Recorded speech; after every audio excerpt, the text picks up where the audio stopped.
Donc, bonjour à tous.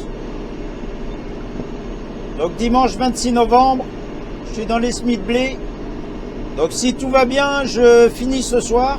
Donc ça serait pas mal parce qu'ils annoncent de la pluie demain, encore. Donc j'ai semé les orges fourragères milieu de semaine, mercredi ou jeudi, je sais plus.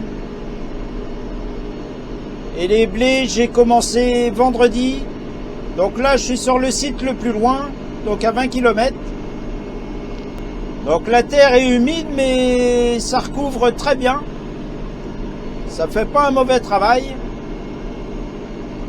Donc je suis satisfait, ça me convient. Ce matin, on avait moins 3 degrés. Donc c'est pour ça que j'ai mis ma casquette, pour pas avoir froid à la tête.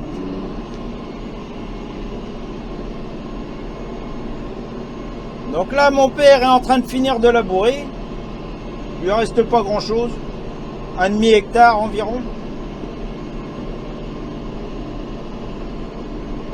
Donc moi, si tout va bien ce soir, enfin, s'il n'y a pas de panne, hein, parce que bon, on sait jamais, hein. Ce soir, normalement, c'est bâclé. Hein. Donc cette année, on a tout labouré. Donc à certaines années, ça m'arrive de passer un coup de cover crop et de semer directement comme ça. Mais là, j'ai sorti la charrue, vu les conditions humides. On n'avait pas le choix.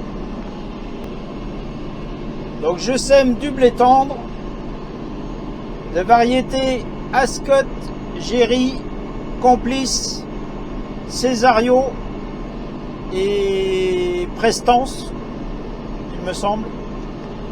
Donc 5 variétés mélangées. Alors pourquoi je sème plusieurs variétés ensemble? Donc je fais ça, c'est juste par rapport à si toutefois on a une variété qui décroche par rapport aux autres. Les autres permettent de prendre le relais. Enfin, je pense comme ça après. Donc ça, c'est un blé qui sera récolté au mois de juillet, début juillet. Donc tout ce qui est paille, je garde. Donc pour les litières.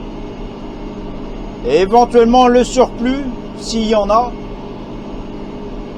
Soit je broye, ou soit je fais profiter un éleveur, ça dépend, si quelqu'un en a de besoin. Donc là, c'est un précédent Régras. Donc là, j'ai pas le choix, je dois faire un désherbage racinaire, donc sur le semis. Alors soit sur le semis, soit 2 ou 3 feuilles, quand le blé sera levé. En principe, je le fais sur le semis, moi. Parce que les Régras, c'est un petit peu galère à maîtriser. Donc là, je vais essayer de rapatrier le matériel ce soir à la maison. Pour le mettre à l'abri, vu le temps demain. Donc on va voir, suivant l'heure que je finis.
Donc là, je sais pas si on voit bien, je viens de faire toute une zone humide là, le long du bois là.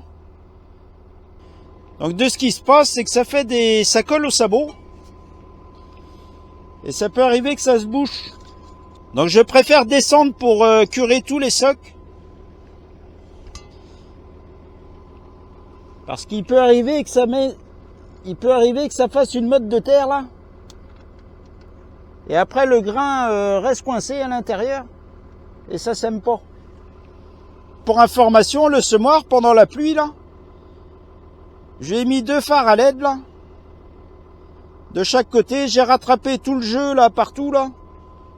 J'avais un petit peu de jeu, j'ai remis des graisseurs. Comme ça, je peux graisser partout, là, là, derrière. Partout ici. Donc j'ai incliné également la herse de recouvrement. Donc c'est ça là. C'est ce qui recouvre le grain. Donc je l'ai donné à forcer sur le sol. Comme ça on voit pas de grain en surface. Ah là c'est frais. Hein.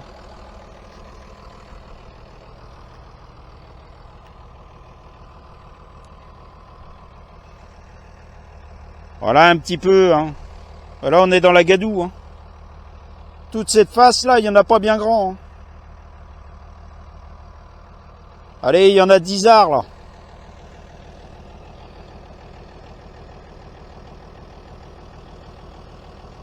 Alors, le tracteur, on va pouvoir le laver, hein, le combiner aussi. Hein.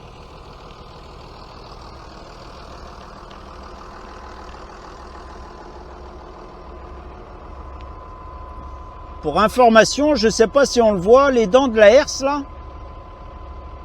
Donc elles sont presque comme neuves. Donc c'est ces dents d'origine.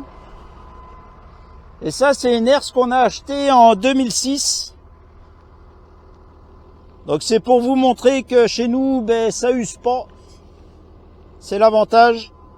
En pièces d'usure de charrue et tout, on n'en change jamais. Hein.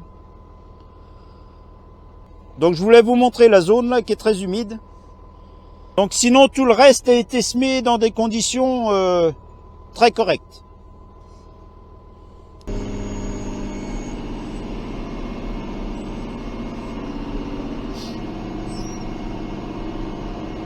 Donc la partie humide là, faut bien se douter que si tous les terrains étaient comme ça, j'aurais pas semé. Hein. Mais là ça représente vraiment pas grand chose. Hein. Je veux pas revenir exprès pour ça.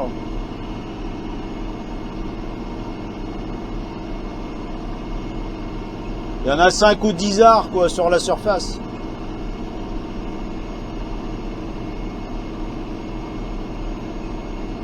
Donc là je suis dans l'avant-dernière parcelle. Il me reste une toute petite après, une de 70 arts. Et après les semis seront finis. Le RS là, le 630, si toutefois certaines personnes en possèdent un, celui-là il est vachement sec au niveau de l'embrayage. Donc a priori on peut l'étalonner. Alors je sais pas si ça va changer quelque chose. Mais j'aimerais bien savoir s'il y en a qui l'ont déjà fait, comment qu'ils ont fait d'ailleurs. Alors c'est écrit sur le bouquin, mais... Allez, il est 17h30. Donc ça sent la fin. J'ai quasiment fini là. Donc les fourrières, on les a labourées après. Donc j'ai semé d'abord toutes les grandes longueurs et on a fait les fourrières ensuite. Pour éviter de trop tasser les terrains au bout du champ.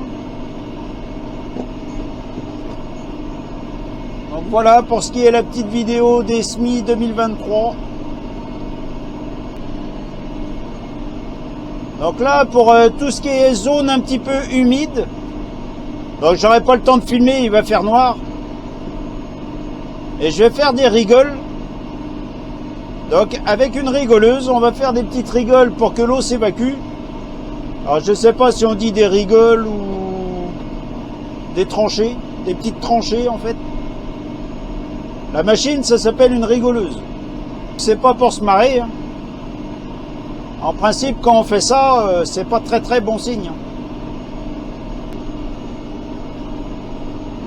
Donc quand je viens sur le site là, le plus loin là, à 20 km. Donc j'amène mon petit panier.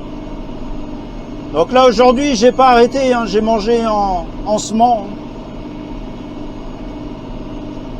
Et sinon ouais j'emmène mon petit panier. Là j'ai emmené ma cuve à gasoil. Fallait faire les pleins des tracteurs. Donc j'ai une cuve de 200 litres avec une pompe électrique. Donc je branche sur la batterie du tracteur et puis je fais mes pleins. Et la semence, donc c'est de la semence que j'avais triée, qui était en big bag. Donc elle, on avait anticipé un petit peu le truc, j'ai mis tout un petit sac de 25 kilos.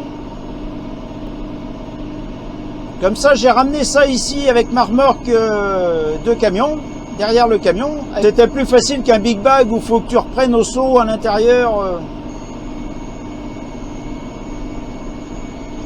Donc voilà. Donc ça a fait du bon travail. Ouais, je suis content.